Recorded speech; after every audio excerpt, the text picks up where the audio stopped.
I wanted to make the best film I could in the circumstances that I had. I always say I was ready to go to the ends of the earth to achieve that.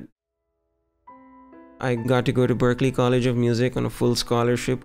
And through TED, I was touring and speaking at conferences all over the world. Being a creative person in Pakistan, most of the time you're just forced to not be that, either society or parental pressure, and seeing so many brilliant artists that just aren't doing it anymore. That look of regret and pain in their eyes when they talk about it. Being a creative person in that conflict that's happening around you, what does that mean? Art is creation, war is destruction. So the juxtaposition of a glass shop in wartime, the most fragile of substances in the most destructive environment.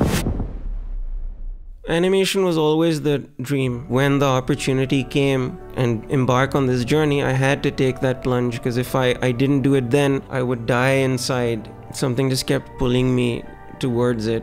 I felt like everything else was just a waste of my time. This is the one thing I should be doing. Keeping my heart open, because I really, many points, wanted to close it off. If you're not afraid, if you're not nervous, then it's apathy.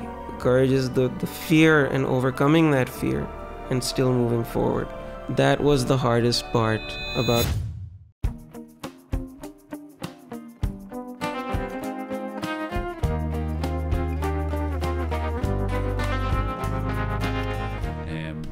Usman Riaz. So I can't believe we're here. You know, honestly, I can't. I'm really happy about it. No, I'm supremely grateful, and for me, it's an honor to be here with you. So thank you. Just to position this for everyone, we're here after the world premiere of The Glassworker. Yes. Now, I'm not sure if anyone knows what that means. So I'm going to hand it over to you for a second, just to explain who you are, Usman. I think is really important, and why you decided to make a hand-drawn animated feature in a country that doesn't support that structure. Big questions. Yeah, no, it's been a very long journey. So I'm Usman Riaz. I'm the co-founder of Animation Studios, which is Pakistan's first hand-drawn animation studio.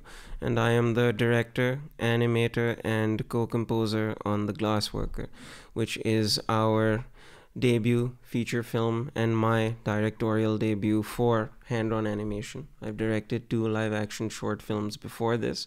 Planned those 2 live-action short films the same way I planned The Glassworker. I drew every single storyboard, but never imagined I would get to make a traditional 2D animated film in Pakistan. It was a childhood dream that I began the journey on at the age of 23 in 2014. And now sitting here at Annecy 2024, 10 years later, I'm 33 now, but with a finished feature film, which feels surreal to say. A finished feature film. Wow, what a thing to say. Yeah. How did you find the reaction yesterday? It was amazing, because there's no better place for the Glassworkers world premiere than Annecy, because it's the greatest animation festival in the world, and also it's the most educated audience that will ever see this film in terms of the craft of animation. Everybody sitting there knew how long it takes to just make 1 second of animation, and they sat and watched a 100-minute feature film from Pakistan, our first animated film. And I think everyone was just in the moment. I was trying to be very present and just enjoying every second of it, and trying to view the film from a detached point of view. But I think viewing it with the audience and viewing it with people who are seeing it for the first time, because I've seen it so many times over the course of especially these last 2 years, it was a different experience. And I'm humbled and grateful that we got to have that moment. Well, thank you for inviting me. I do want to say that. Of course. But you put me sitting with all the crew. And you know, people kept coming up to me afterwards and congratulating me on the film. It's just like, after a while, I was just like, yeah, it was a labor of love. Thank you. Amazing. Yeah. No, I'm glad, and it meant a lot. And I know NSC is supremely hectic for everybody, so thank you for coming and watching the film. And yeah, I'm glad I got to share that moment. I've watched so many of your videos, and it's a huge honor. Yeah, well, it was actually a real honor for me, and I know we bantered that around, but I do really want to say that because, I mean, the reality here is you've made a hand-drawn animated feature, right? And I just want to impress on anyone who's listening, like that is not an easy thing to do, really and truly.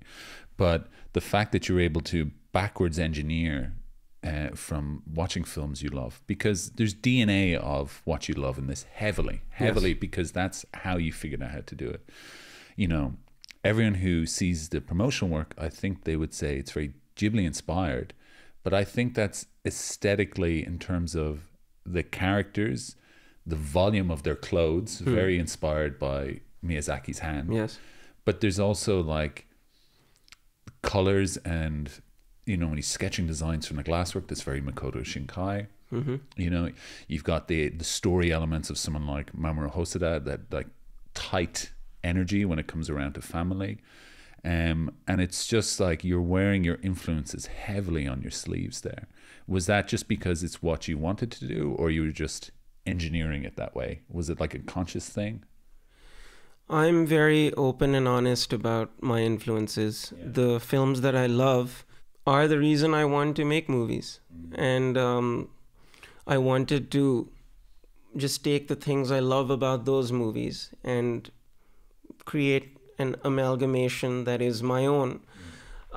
Because nobody can be the next Hayao Miyazaki, nobody can be the next Makoto Shinkai, and nobody can be the next Mamoru Hosoda. They are so, their work is so personal, and it's not genuine to try to replicate their work. So all I can do is I can take what I love about their work and put it out through what I see in my mind. And there's also a lot of love I have for the early Walt Disney works, and the ones that he himself directed. There's this magic to those films that all I was trying to do when we made The Glassworkers, if I can just take 1%, just replicate 1% of that magic in my film, I know I would have done something right.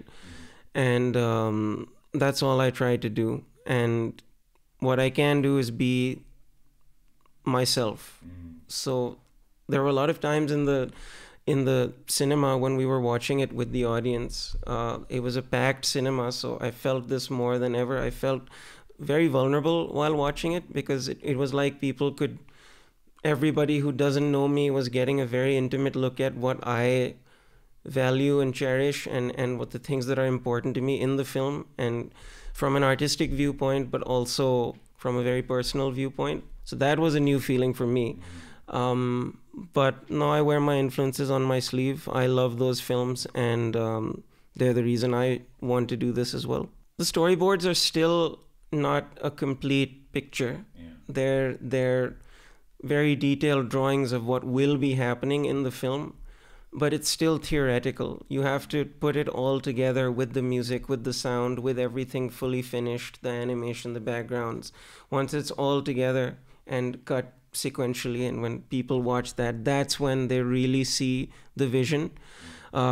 Because I can see it when I read my storyboards, but an animator working on one of the shots in a sequence of 1,200 or 1,400 cuts won't see that. So seeing the movie is when I truly felt that vulnerability, but I embraced it, and it was a new feeling for me. I've been on the TED stage many times, and I've done everything very rehearsed, and I know I'm prepared. So this was a different feeling, but it's something I grew to enjoy. Okay, during watching it. Yes, during watching it, because I was sinking into my seat the more as the viewing went on, and then I said, what are you doing? Just enjoy this moment. And then I got back up, and I'm very proud of the film, because I said this when I opened, when I spoke, that I wanted to make the best film I could in the circumstances that I had.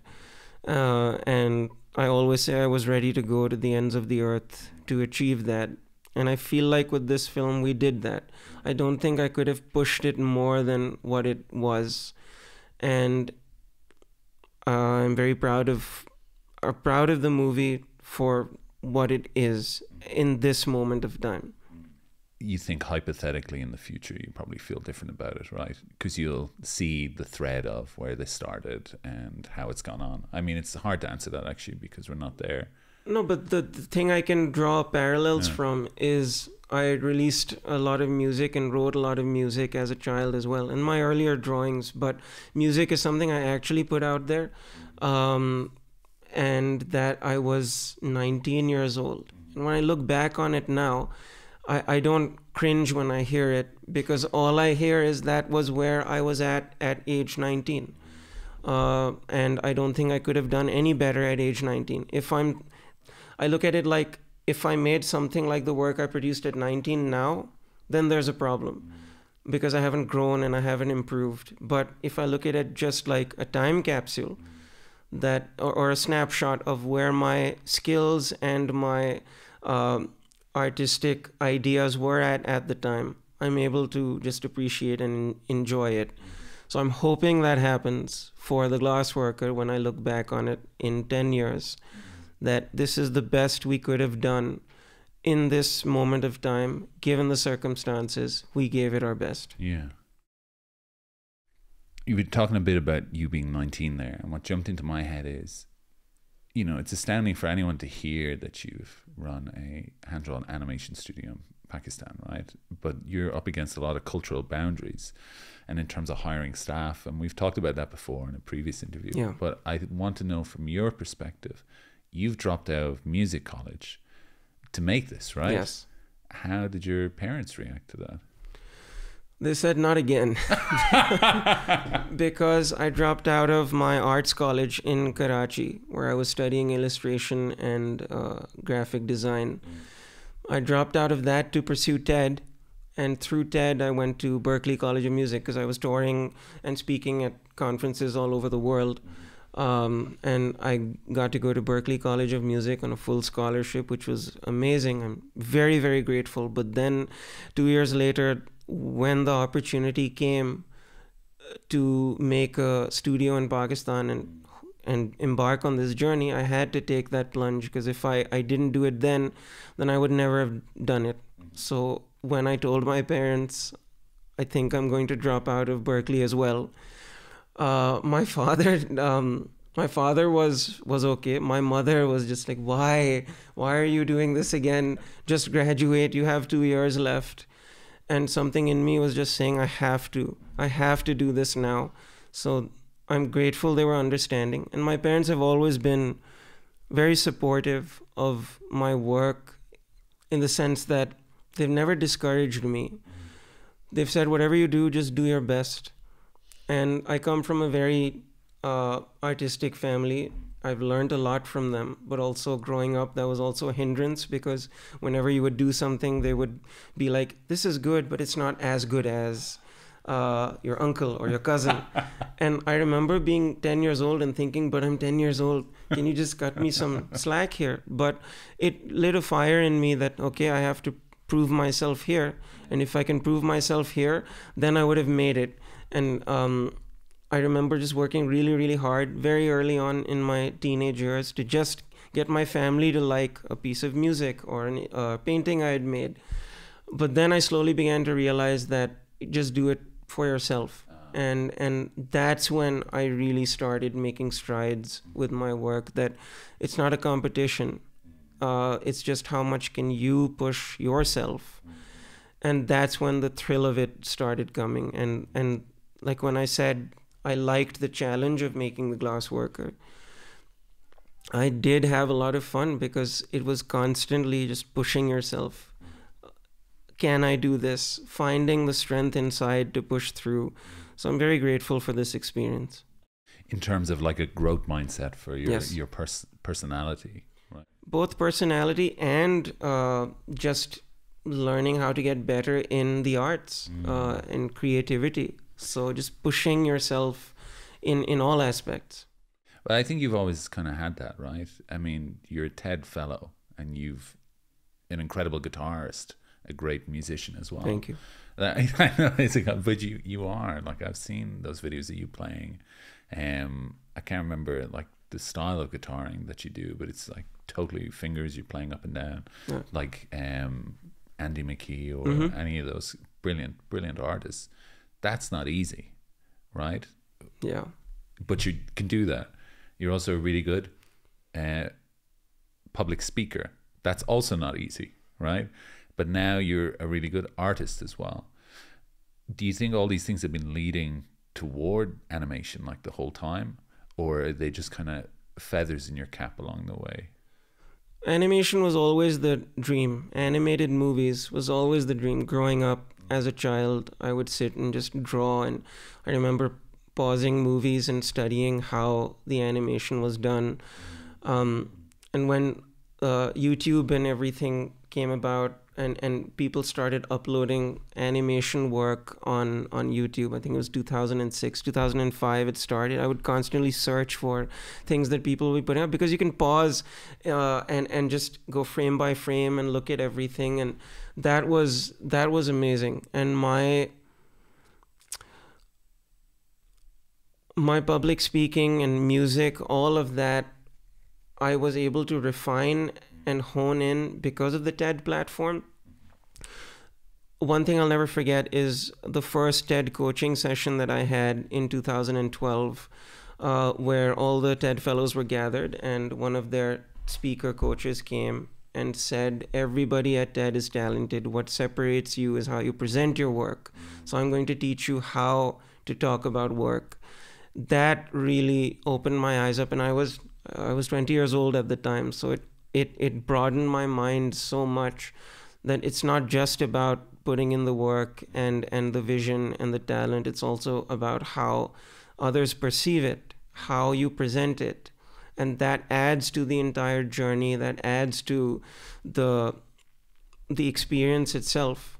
So I really valued that. That's why I put so much time into the behind the scenes documentary, documenting everything for 10 years. I didn't think it would take 10 years, the entire journey, but I felt it was important. These moments will be relevant later, because I kept thinking back to, it's everybody is talented. It's how you present your work. So those life lessons were very important. And ultimately coming to animation, which I never thought would be a possibility in Pakistan. I did at some point think maybe I should go work in America or Japan. And I did explore that idea when I went to Tokyo in 2015, when I spoke at one of the conferences there and was invited to a lot of animation studios. I kept thinking that maybe this is the next step I need to take. But it was actually at Studio Ghibli when I was invited, and I burst out crying.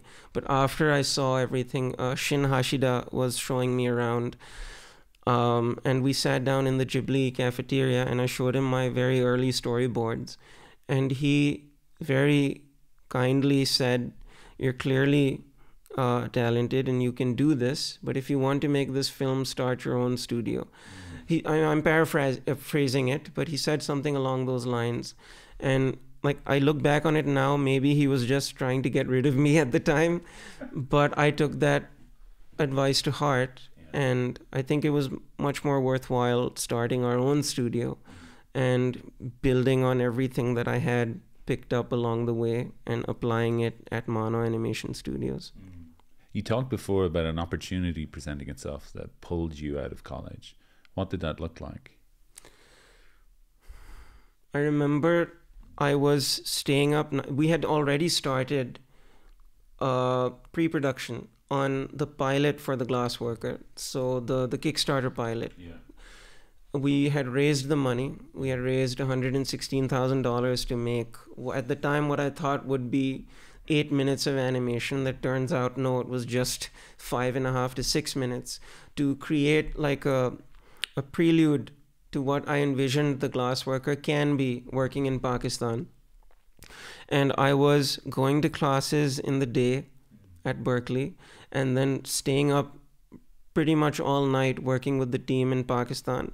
And then whatever moment I would have free at university, I would be sitting with my drawing tablet and either giving feedback or imagining the storyboards and drawing the storyboards for the first version of the film. And it got to a point where I was starting to fall sick because I wasn't getting any rest. And I said, I have to choose, do I continue Berklee, or do I just jump fully into the animation that we're trying to achieve? And it was a pretty simple choice. Was it like, you talk about this feeling inside you that was driving you. How could you describe that, I wonder, in terms of emotional? Like, was it a fear in like, I don't want to miss this opportunity? Or is it like, this is the only thing I feel like I should be doing? This is the only thing I should feel like I should be doing. It was exactly that. It was, why am I... Again, I'm very grateful. I went to Berklee College of Music and I learned a lot there, but I felt like everything else was just a waste of my time, and that this is the one thing I should be doing. And I felt like it's a strange feeling, but I felt like I would die inside if I didn't do this. Something just kept pulling me towards it, and I entered this sort of tunnel vision state where nothing mattered apart from getting this movie done. And that was very difficult as well. It was difficult on my family, it was difficult on everybody around me, that this is all that matters. But I feel like I had to do that to get this done.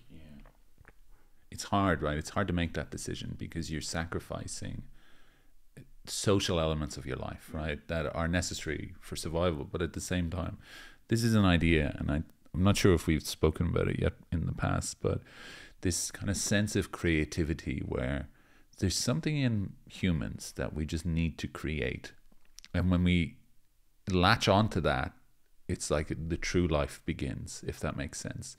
We're trying to I'm not even sure, whatever that creation looks like for that person, you know, in our space it's artistic, you know, Yes. whether it's animation or for me it's conversations. I have this deep pull toward just understanding where people come from and trying to help give that back to people, to help inspire them, right? To say, you know, you may look at something in the outside and say, oh my gosh, you know, what a beautiful piece of art. But then when you hear what's in the inside, it shows how possible it is, and it shows people like who may be struggling with making that choice to say, actually, it's worth it. You know, Yeah. It's not easy, as you know, but it's truly worth it. You know, and at least then you can build your bridge and you can finish that and know what's on the other side of that door when you open it.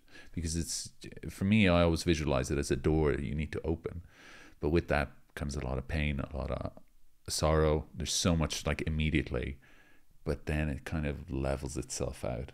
I'm not sure if that's your experience with it, but that, for me, talking to creatives is generally how it goes. That is precisely what it is like. Absolutely. And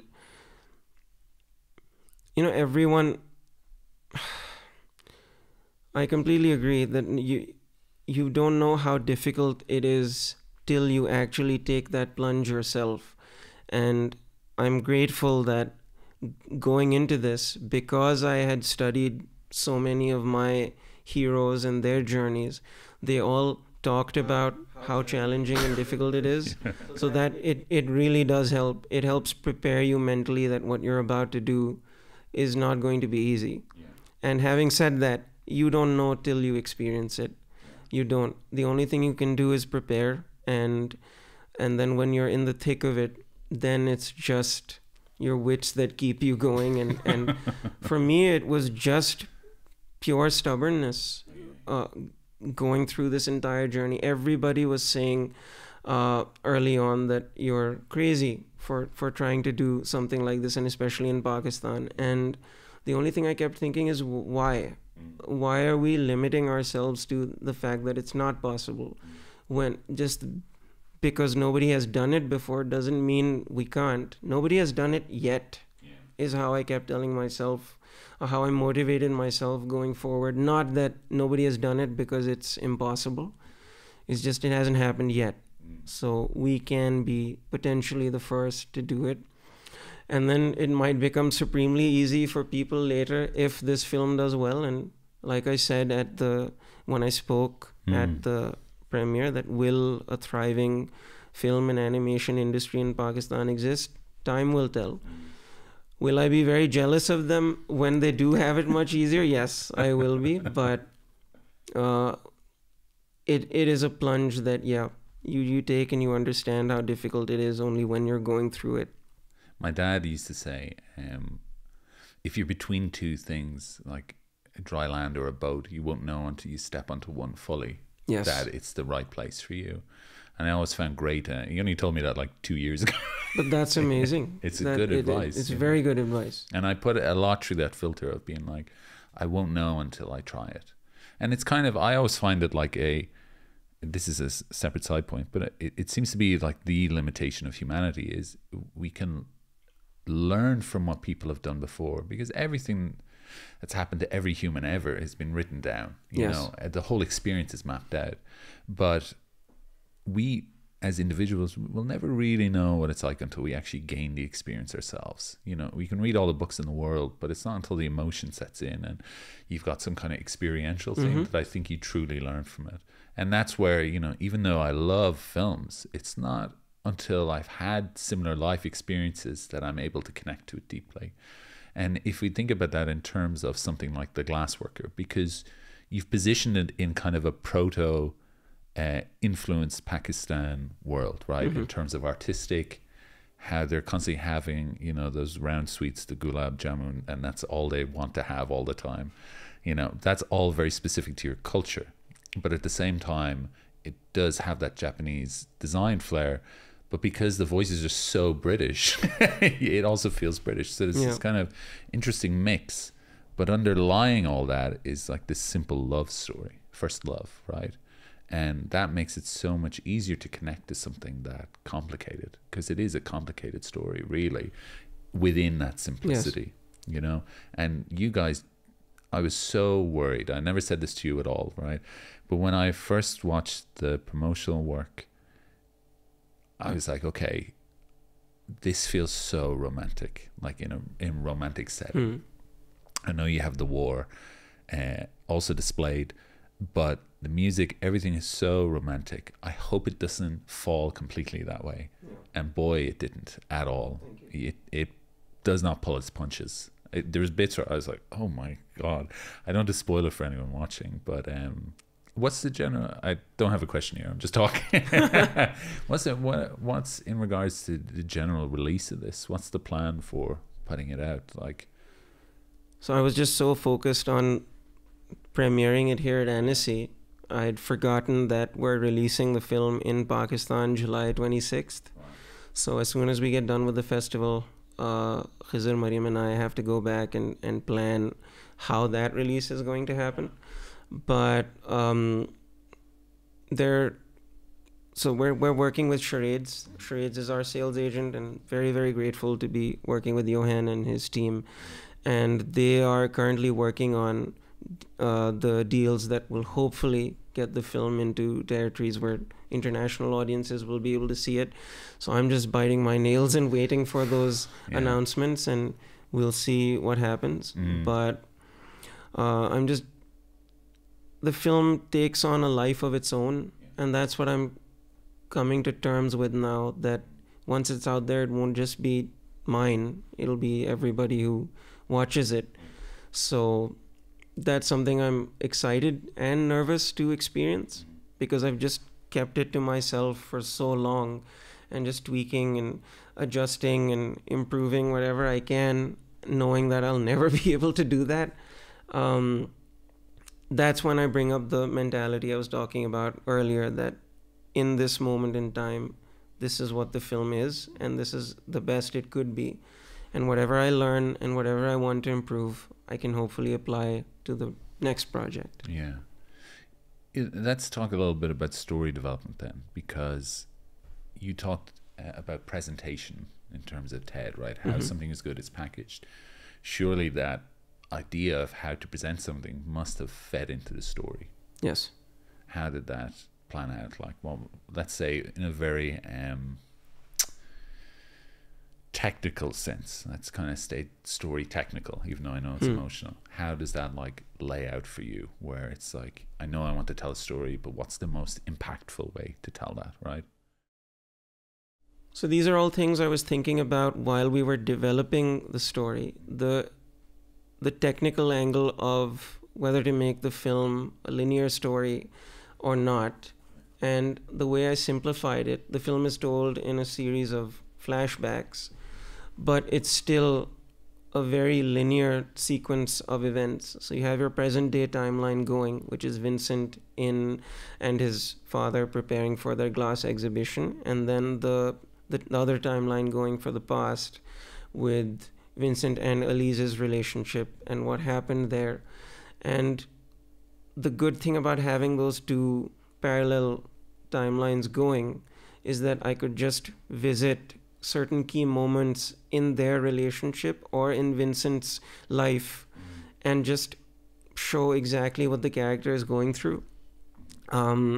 So I because sometimes when movies have flashbacks, they're not linear. It's just, for this one, it was just cutting back to then this happened and then present day, then that happened and then present day. And then the way I saw it is, you see, when you meet a human being, you just meet them for what they are in that given moment in time. And then as you get to know them, you learn about various stories in their life that add a lot of depth to the character of or version of that human that's in your head.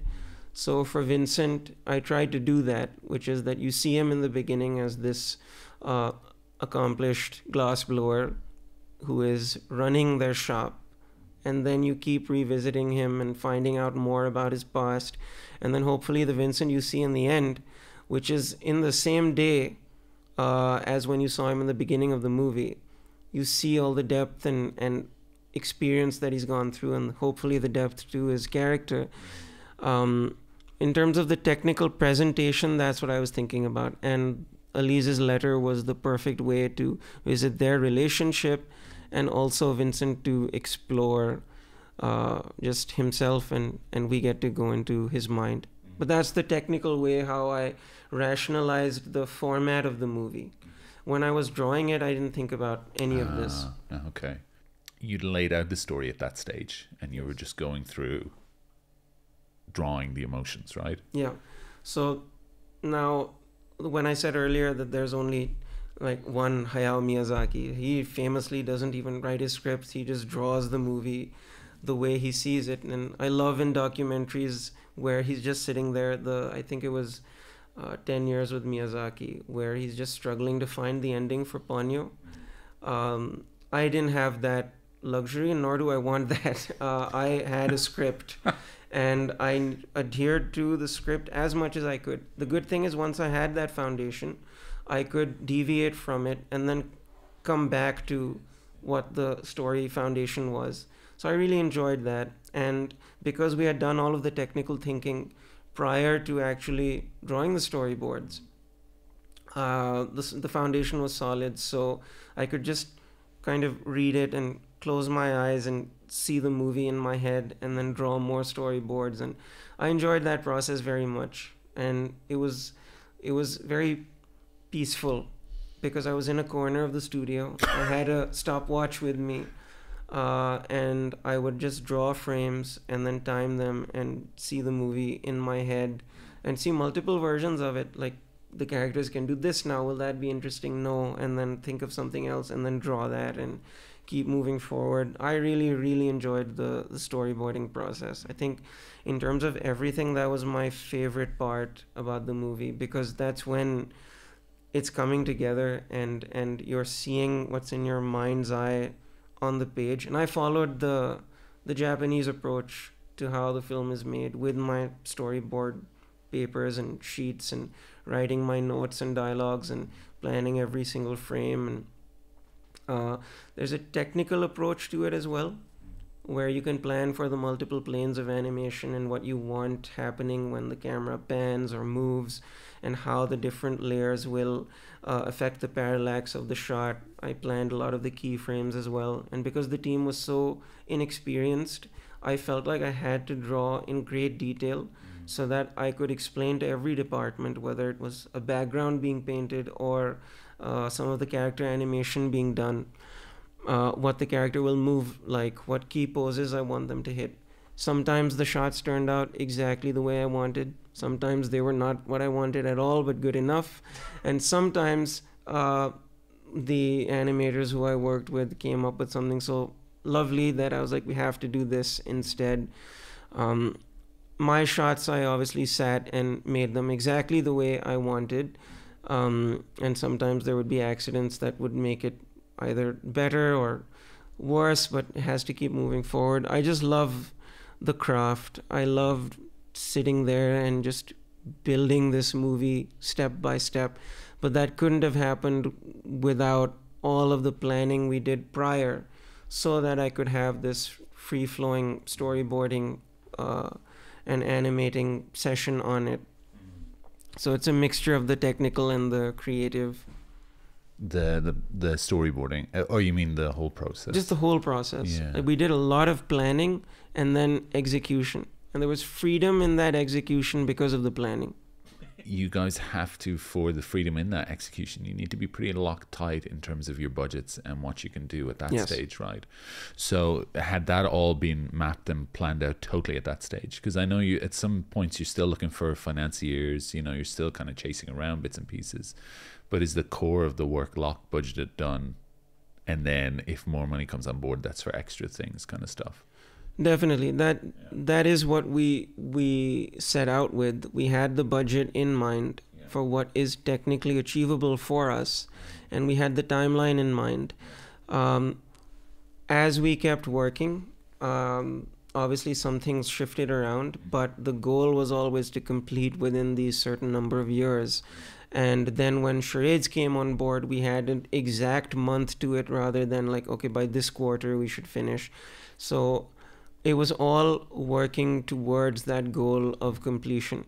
And regarding the budget, absolutely, like there were only a certain amount of drawings we could afford, a certain amount of backgrounds and detailing that we could afford. So because we finalized the style in the beginning and we laid out our character sheets, planned everything as much as we could, we were able to kind of just cookie cutter create each shot. Now there's a story that goes into every single shot, but when we pull out and view it from a broader, wider lens, we were able to cookie cutter each shot and create everything the way we had envisioned, fitting the budget and the aesthetic of the film. And certainly if we had more budget, the first thing I would put that into is the amount of drawings that went into each individual shot. And like the shots I animated myself, that's when I was like, money is not an issue, time is an issue, but money is, I'm going to sit here and make the amount of drawings I want. Because a lot of the work that we did, like you would plan the keyframes and then send it off for in-betweening. But I would in between my own shots, I would put in, oh, these are the exact amount of drawings I want here, so I can get the kind of motion and movement I want in those shots. So I'm grateful I got to do that, but definitely more drawings next time. I mean, you do see, like, it does appear, and this brings back to the point where this is the most technically apt audience you're ever going to have watching this. You do see the limitations of technicality and ability, but that's only because we're able to bring a critical eye. Yes. It does not detract from anything at all. And at times, I'm actually marveled at the stuff you guys were able to get done. That train turning in perspective, you know, grains of sand falling through people's hand. That bit where it comes up on the beach and you see the little specks of sand being washed away as well. They're not easy things to do, right? They're not, you know, hand playing a violin Absolutely. Yeah, this is not easy. It's so ambitious. Absolutely. And I think like the level of passion that I brought to it, a lot of people who were involved in the animation brought to that. So the shot that you're talking about with the sand moving away into the water, that was all our animation director Amir Rifat's doing. And he was just so passionate about bringing that same level of detail and movement to the shots that I was. And our approaches might be completely different, but the passion was the same. And the same goes for our animation supervisor and everybody working on the project that loves the craft of animation. Everybody worked very hard given the time that we had and the circumstances that we had to make this movie as good as it can be. So yeah. Where did you make it easy for yourself? At any stage did that happen? I think just purely from a technical viewpoint, what we did to make things easier was just some of the kind of some of the shot compositions that I chose. Some where maybe you don't see the movement happening, like when Vincent. This is just a technical explanation. Like when he discovers a box in a tin crate that's in the storeroom, the shot I chose to show him taking that box out of the crate and placing it on his lap was a close-up, so that we see his expression and reaction to the discovery. And then with sound design, you have good character animation for the eyes and the face, and you register his emotions, and then he turns, and then you choose the next shot as wide with it on his lap.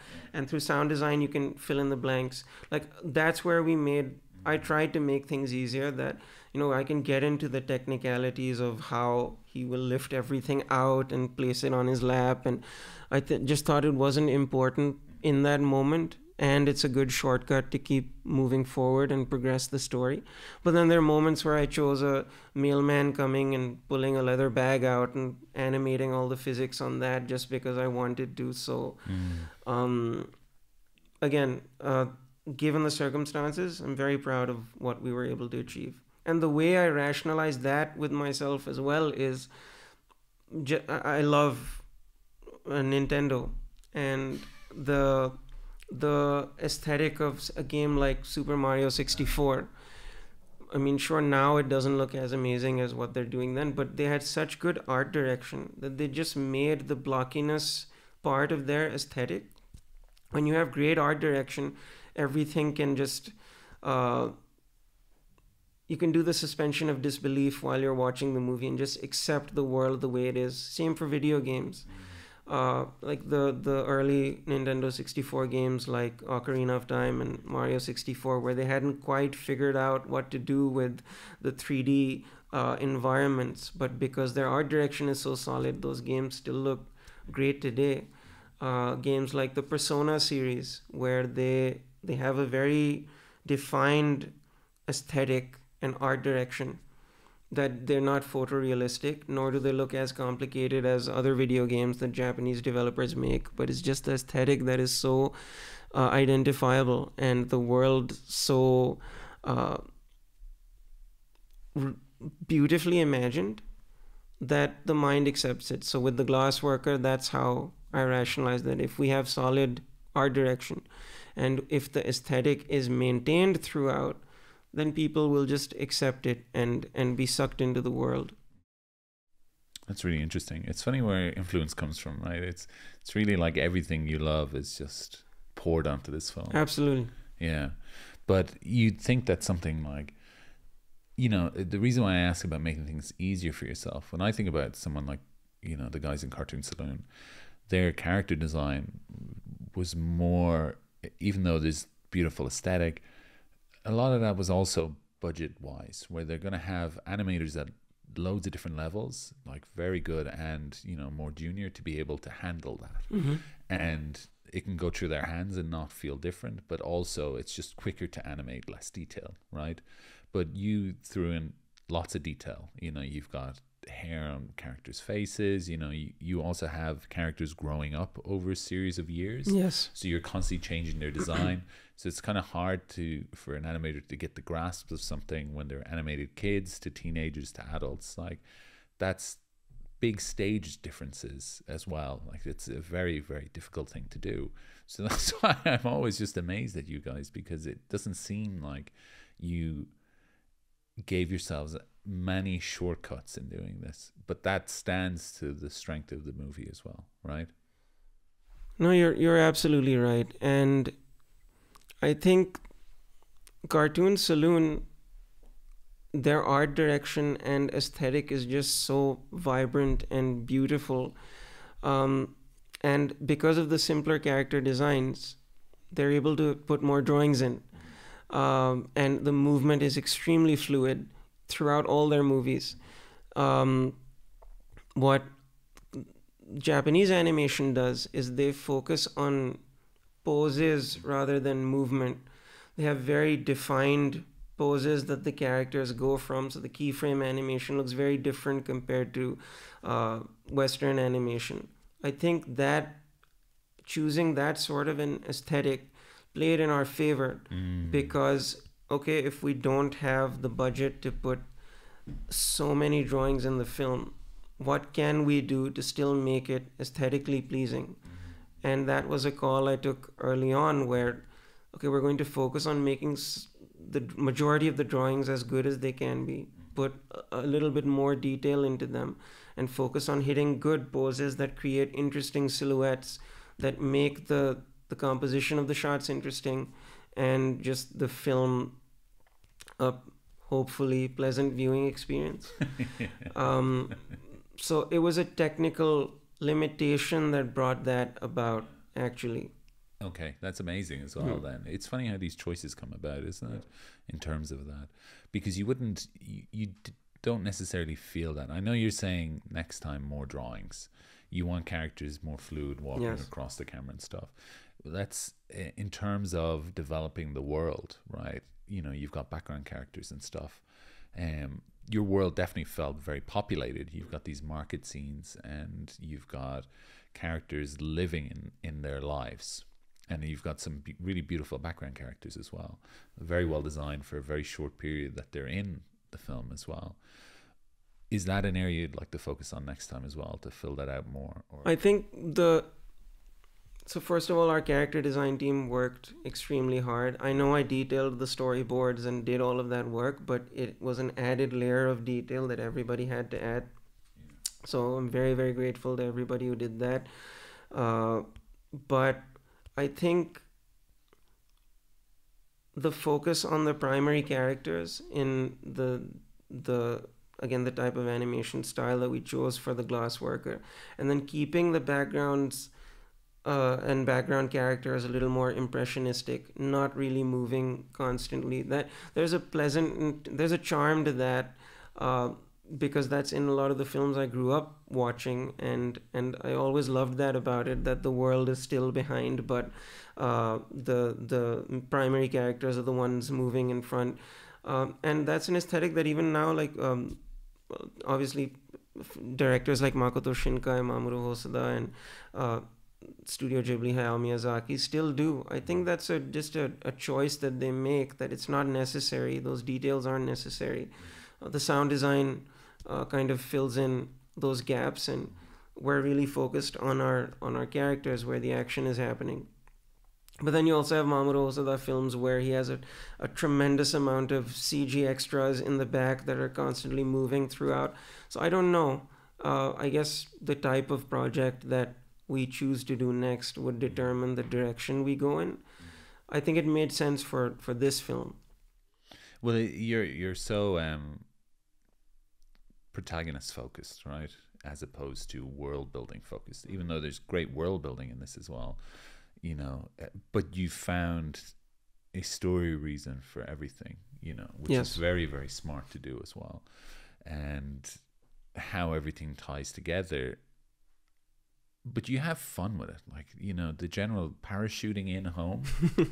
Not necessary. You could No. just walk in the door, you know. I burst out laughing when I saw that in the cinema. It was just a fun sequence that wouldn't it be interesting? And the characters are also responding to it like, what is going on? Why is he doing this? Come look. Yeah. So we made something fun out of it. But the protagonist focused thing was very important because I learned this early on. I love behind the scenes documentaries and have watched so many, not just for animation, but for live action films as well. And I remember I had read Lord of the Rings prior to the movies that I saw because my parents were huge, and they're avid readers, but they're huge fans of Lord of the Rings. And I read that, and I remember the book being brilliant book. I love the book, but it's all over the place in terms of continuity and character perspectives. So when I saw Lord of the Rings and I heard Peter Jackson saying that we're going to make it based around Frodo's perspective of everything that's happening, especially in Fellowship of the Ring, I knew what the book was like. So it was like viewing it from a completely different lens, which was very, very interesting. And for the Glassworker, the original script was much longer and the original cut of the movie was much longer. And we had both Vincent and Elise's perspectives on a lot of things. I had drawn the 1477 shots for the Glassworker's original storyboard that we then reduced to 1200 shots. We cut almost 300 out, which were other characters' perspectives, and just made it Vincent's point of view for the world.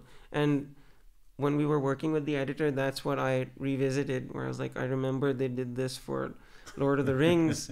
We should just focus on Vincent's perspective. It's called The Glassworker. Originally, I wanted both of their perspectives, and you see the world from her point of view as well. There was this whole sequence that I drew that I just loved, which was the colonel is not home and Elise's mother is alone, and Elise is playing the violin, the piece that she writes in the film, and it's just echoing through the house. And I just wanted that moment with the characters, and I really wanted to play around with the sound design. But when we were sitting with the editor, which is Jose Manuel Jimenez, one of Manuel Cristobal's proteges and just a brilliant editor, I had to take that call with him and say it's not serving Vincent's perspective, even though it's just what I thought would be a beautiful sequence. Never even got to the animation stage on it because we cut it out in the animatic process. But I wanted to see the world through his eyes, and because I had drawn most of the storyboards from his perspective, it was fairly easy to do.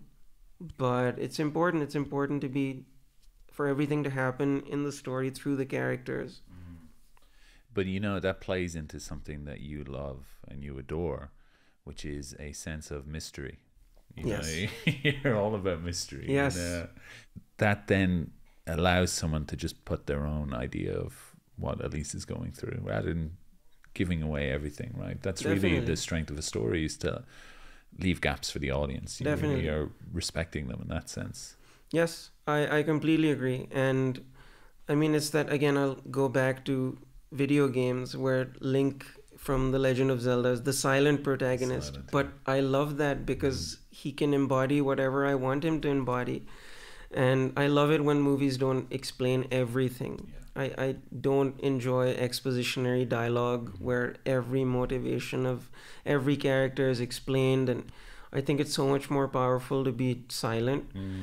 There has to be a lot of technical proficiency to be able to achieve that, of course, but I love films like that, and hopefully we were able to achieve that with this one. I think you did, Thank at least you. for me, because Elise is still a bit of a mystery, right? You can kind of get her sense of where she's going, but there's still that kind of mystery of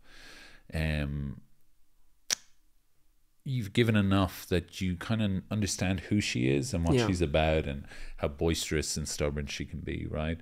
But at the same time, you're also giving everyone enough to be like questioning things. and you're not quite sure where she's going to go next, you know, that kind of way, which I think is powerful storytelling. That's powerful. Thank you. And if you go back to the Lord of the Rings, you know, those documentaries that they released and those extended edition DVDs, I devoured those as a kid. Oh, yes. And they were what made me want to work in film. Like I mean, the craft, and I keep going back to them as an adult, and I'm getting more. As a kid, I was just like, oh, wouldn't you know that the ride of the Rohirrim when they're like attacking the orcs at Minas Tirith, right? As a kid, I was like, oh, this is cool. Back to Aragon and the gang, come on. But as an adult, I'm just like, how terrifying is it to be in that charge of men? Oh, yeah. You know, running into that army screaming death at the top of their lungs, you know, like that's powerful. Now as an adult, I'm just like, I would not survive that. I'd be gone. You know, the battle in the Great Ravine, I'd be one of those lads falling off. Absolutely, you know. And there's a reality that comes with that as you age, whereas as a kid you're the hero. As you age, you kind of are just like, oh, maybe I'm not gonna survive this.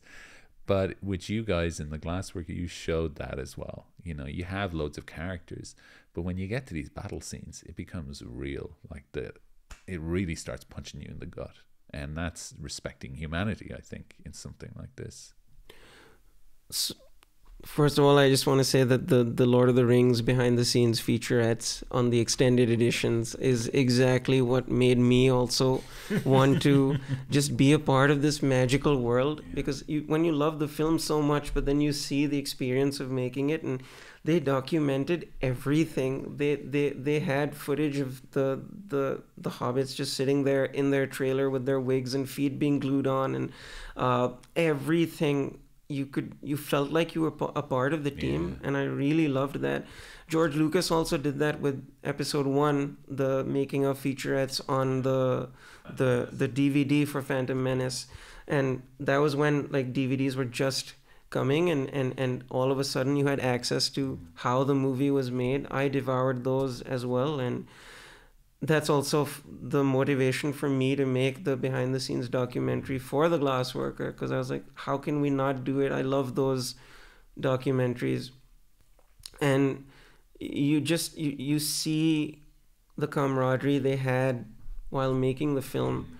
With animation, it's different because you're sitting in one room and you're not building all of these amazing sets and locations in New Zealand, and I mean, Weta Workshop is just incredible. But there was still that camaraderie, and I would sometimes show the team that documentary and say, watch this because this is why I love films and movies. And in regards to the war scenes in the Glassworker, I think there's a tonal shift that comes along in the movie where the harsh reality of war really sets in. And it's timed with Vincent and Elise obviously entering puberty, and their world is changing and they're growing up. But I wanted to tackle that head on because you keep talking about, I kept talking about the war in the film, and just I didn't want it to be a letdown when you see it. Ultimately, that was the fear that, oh, they're all talking about this war is coming. We have to, within the budget that we have, make this war sequence as the actual term awesome as it can be. So we worked really hard to do that, and I gave myself, out of the shot allocation that we did for the movie, I think 32 shots to show the entire war sequence. And we were able to pull it off in 32 and just show the scale of it, but also the intimate moments with some of the characters. Yeah, I think those the flying ships do a lot of work there as well in terms of bringing the war around with them, right? And when you talk about that kind of great ravine sequence, they're a central part of the battle as well, you know, and it shows the scale of this kind of stuff, which is really dark and dangerous and gut-wrenching when the reality comes in. And, you know, a film like this needs that because, like I said, otherwise it would fall too much in the romantic. You know that scene where Vincent's talking to his dad and like recounting the story of their mother, and Vincent keeps talking over his dad. That's very sweet. Yeah. But you cut it off at the exact right time, you know, where it's just like, this could go on and it could be too romantic and it could be too sweet, but they literally walk into the war, you know, which is powerful storytelling there, really and truly. And your influences in the Glassworker from your life. Let's talk about how you came about this story and what part of you living in Pakistan, let's say, or growing up in Pakistan at the time came through that, outside of all these artistic influences, right? There has to be a real world influence as well. Yeah.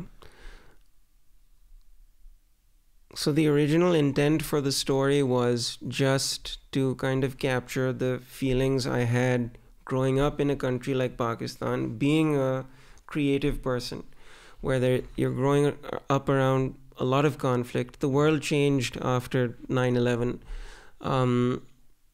But when you're a child, it doesn't fully register what's happening. So you still keep living your life and still have what you think is a normal childhood. But then when you are older, you look back and say, maybe that wasn't the most normal thing you could have gone through. So that got me thinking that I would like to explore this, because I don't think I'm damaged or traumatized in any way, but it was a unique way to grow up. And being a creative person in that conflict that's happening around you, what does that mean? Art is creation, war is destruction, those two polar opposites. So the juxtaposition of a glass shop in wartime, the most fragile of substances in the most destructive environment, that visual metaphor. And just, there's a wonderful line at the end of the film that Mariam wrote, which was, without art and music, what do we have in this world full of conflict and war? I think that was motivated by something she read, which was that you go to war to preserve the arts and your culture and everything else. And war is I keep saying this, that is not the answer to anything. Ultimately, it's the people caught in the conflict that suffer, regardless of whoever the victor is. So how do you deal with all of these emotions and feelings? For me, it was just getting lost in creativity. But then you're told that that is a useless skill set when everything is falling apart around you. What are you doing to progress society? All of these things, the questions the characters ask each other, was motivated very much by growing up in Pakistan. Why are you studying art? Why aren't you becoming an engineer? Things like that. What does it mean to be an artist? Again, this all came from the mind of a 23-year-old. I was 23 when I wrote all of this, and then we developed it further with Moya. But would I make it differently now? Of course I would. But then again, I apply the same ideology that at 23, these are the things that mattered to me. And actually, my younger self kept motivating my older self. Because whenever I would get too jaded and I was like, what was I thinking when I was making this? I would be like, no, but 23-year-old Usman would have expected you to see this through. So I would keep looking back at how motivated and passionate I was like 8 years ago, 9 years ago, and be like, no, I have to push through because I believed I could get it done then, which is a strange way of talking about what motivates you, but I would think about that quite often. I think you've answered the complexity very succinctly in the film, you know, how they're labeled as cowards and all this kind of nonsense. But the one character that shines through the most in terms of that complexity is the Colonel, because this is a man clearly in love with the arts, yes, who was never given the opportunity to pursue that, you know, wishes he could play music to the same way his daughter can, and is sheltering her so she can pursue that, you know. And you've got that beautiful family portrait where he's behind his dad, right? And his dad is a colonel, and you can just, in those like visual beats, you're like, I understand who this man is. He's got this daredevil personality, and you know, he understands the sacrifices he needs to make, but at the same time you can tell that like part of his soul died when he couldn't, you know, experience art in that sense. And I think that's strong stuff, right? Because that's where I see the influence of, you know, and we haven't talked about it yet, but how you set up the studio and having to convince people to work there who really wanted to, but then having to convince their parents as well. That must have been quite a journey. I don't think I've ever actually asked you how that was on a day-to-day basis. Like, I know you're trying to push through a passion, but it must have been tough as well, right? It was extremely tough, and the Colonel's character is a perfect amalgamation and representation of just what it's like for some people growing up in and being a creative person in Pakistan. Most of the time you're just forced to not be that and pursue more traditional avenues. And I've seen people who I would remember from school who were so brilliant, and they just stopped in whether it was music or art because they had to, either society or parental pressure. And I do understand they have to make a living and there was no future, and very few people will just keep pursuing their passions maniacally. I know what you mean. Yeah. So I do understand that. Do you mean maniacally like you? Yeah. Not everyone is as lucky, and that's something I'm very thankful for every day, that I got to do it. But I remember just seeing so many brilliant artists and musicians growing up that just aren't doing it anymore, and that look of regret and pain in their eyes when they talk about it, it hurts me a lot when I see it, because I can empathize. I can understand if I didn't get to do something I really love just because it's frowned upon. That's unfair. And so the Colonel represents that. I mean, I tried to inject as much of that as I could into it, so I'm very grateful you saw that. It's difficult growing up in a country like Pakistan. I'm only realizing it now. Like I said, when you're a child, you don't notice it. Yeah, it is difficult. It's very different, you know. To talk a bit about my upbringing, it's very creative. You know, I had a very creative, in a sense of, my mother was very against society. She just really amazing. Yeah, it's amazing in one way, but and that gives you freedom of exploration, which is truly beneficial, and you're kind of always seen as an outsider, so it was never really a problem for me. But on the other end of that, she would do it because of it was like an ego-driven decision. So that's a difficult thing to unpack then as well, because it's not like something out of the kindness of your heart. She's doing it because she doesn't want to be like everyone else, you know, which is a fine thing for someone. But when you're under that umbrella of development, you're also like, well, you know, people are away for a certain reason. They just kind of get locked into the confines of society. I think Joseph Campbell talks about it like, you know, the dragon is in you, and each of the dragon scales, it says you should. And it's really hard to break out of that. But ultimately, we all have our dragons that we need to slay. Yes. And whether they come from creative role models or non-creative role models, as you grow up, you kind of gather more and more of these shoulds without thinking it through. At least I did anyways. And it took a long time to break that. And I'm very grateful for this podcast to be able to do that, because it gives a voice to creative inspiration, I hope, to kind of give back to people and say, talk passionately about what you love and don't worry about it, because that means you're speaking from your heart, and you can never be wrong then. Yes. You just can never be wrong in that sense. So that's why something like the Glassworker, and I've said this many times to you, it's so inspiring to see what you guys did. And obviously there's you, there's Mariam as well, Khizer, and your whole team, you know. the passion you guys have, whether it's they're like siphoning off your passion and your stubbornness. But, you know, it's funny, Moya was sitting beside me in the premiere, and when you guys were speaking, when you're done, she turned to me and said, they're all poets, aren't they? And I think that's a beautiful way of looking at you guys, because it's like you're really thinking deeply about what you want to say, and you're presenting it in a digestible way to everyone, but inspiring.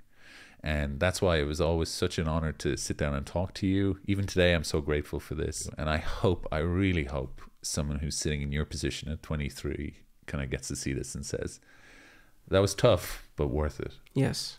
No, thank you. And I'm just extremely grateful. And the reason I articulate my thoughts and think so much about what I want to say is because I really and truly do respect the audience. If a movie or a piece of music or anything is not entertaining for the reader, the watcher, the listener, then it doesn't matter. If it's a exploration in self-indulgence, it has to be personal, because that's why they like you, that's why they want to see more of your work, but it has to be respectful. And every single film that I love does that. It makes me feel intelligent when I watch it, and respects me. Like, obviously the works of Miyazaki and Mamoru Hosoda, they do that for the viewer. So when I speak to an audience, I want them to succinctly just know what I'm trying to say, understand it. I don't want to ramble on. I don't want to not be rehearsed. I take it very seriously when I go out there and say I'm going to be addressing this audience, and I want to give them the respect they deserve, because I would like that if I was sitting there. I don't like it when people go up and kind of play with their hair and say, I want to thank my sister, and start crying and not clearly having not thought about it. Of course, if they're nervous, that's completely different. But I rehearsed that talk quite a bit before going up on stage. Oh, don't worry, I know. Yeah, we can see that. But that's your TED training, right? It's all coming through. Yes. Whereas you're very specific about what you want to say. It was the same with the work in progress, right? Yes. Very rehearsed. Who's going to say what at what stage? But it was authentic Yes. in that as well. And that's the most important thing about it, is you can still be prepared, but authenticity shines through. Yes. And that's being able to open your emotions and share it with people, right? Yeah. It's very easy in the world to kind of close your heart. You know, the world is constantly trying to stab at your heart, but to keep it open is a gift to everyone else. And to walk through the world with an open heart, very difficult to do. And I'm not saying that to be naive or anything, but I mean it in a sense of be who you are and show your emotions authentically, show your process authentically, because everyone's changing all the time. And I think for me, they're the kind of people I want to spend my time with, because they're the ones that not only have something to say, but they mean what they say. No, I needed to hear that, because lately I've been just wondering why, just going through this entire journey, that it was difficult, it was painful, but it was also rewarding and tremendously worthwhile.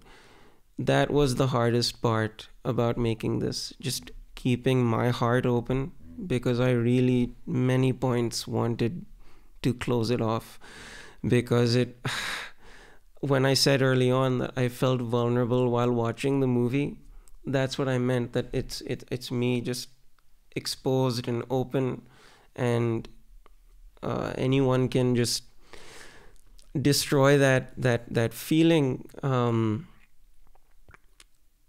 It's hard to be hopeful and optimistic and move through the world authentically, like you said. I hope that never goes away. I will keep trying to maintain that. It is hard living like that, for sure. You're absolutely right. But those are the people who I also want to spend my time with, and you're one of them. So thank you very, very much. Thank you. It is hard, but I hope that helps someone to say that. No, I'm glad you have, and it's very apparent that you have, that your heart is left open in that sense. But it means that, you know, there's a light in there that's going to shine, and that's what attracts other people as well. And really, humanity is about connection, and how can you connect to a closed person? There's a quote I heard a long time ago, which is like, you know, everyone's cool, be warm. Oh, wow. Yeah, be warm. And that's powerful. It's very powerful, isn't it? And that's the way I much prefer to live. It's far more rewarding. It is difficult, but, you know, it's I think it's a much better way. It's authentic. And I keep saying that word authentic because I mean it for you guys, not just you, but Mariam and Khizer as well. The most authentic, lovely people I've ever met, but have powerful things to say because they're speaking from the heart, like Mariam as well, and all her poetry and all the work that she does with spoken stage, incredible. Khizer, production man, you know. Oh, yes. But he's great at that because he's authentic too. Yes. And then they've got you at the point of the triangle, which is you're showing your heart to the world. How hard is that, right?